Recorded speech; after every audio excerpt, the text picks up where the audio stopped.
بسم اللہ الرحمن الرحیم۔ السلام علیکم ورحمۃ اللہ وبرکاتہ۔ فلسطینی مجاہدین سے متعلق رسول اللہ صلی اللہ علیہ وآلہ وسلم نے کیا ارشاد فرمایا، آج میں اپنے دوستوں کے ساتھ یہ شیئر کروں گا۔ آپ دوستوں نے اس ویڈیو کو خود بھی دیکھنا ہے، آگے اپنے دوستوں کے ساتھ ضرور شیئر کریں اور اللہ تعالیٰ سے یہ دعا کریں کہ اللہ تعالیٰ ان مجاہدین کی مدد فرمائے۔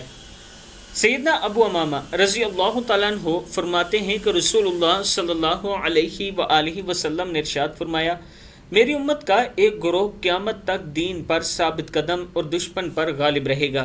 ان سے اختلاف کرنے والے ان کا کچھ نہ بگاڑ سکیں گے سوائے اس کے کہ انہیں کچھ معاشی تنگ دستی کا سامنا کرنا پڑے گا، یہاں تک کہ اللہ تعالیٰ کا حکم آ جائے گا، وہ اسی حالت پر ہوں گے۔ صحابہ نے کہا، اے اللہ کے رسول صلی اللہ علیہ وآلہ وسلم، وہ کہاں ہوں گے؟ آپ صلی اللہ علیہ وآلہ وسلم نے ارشاد فرمایا، وہ بیت المقدس اور اس کے گرد و نواح میں ہوں گے۔ مسند احمد کی حدیث ہے یہ۔ اللہ تعالیٰ فلسطینی مسلمانوں کی مدد فرمائے اور اللہ تعالیٰ ان پر اپنا رحم فرمائے اور امت مسلمہ کو ان کی مدد کرنے کی توفیق عطا فرمائے۔ آپ دوستوں نے ہر نماز کے بعد خصوصی دعا کرنی ہے ان لوگوں کے لیے۔ السلام علیکم ورحمۃ اللہ وبرکاتہ۔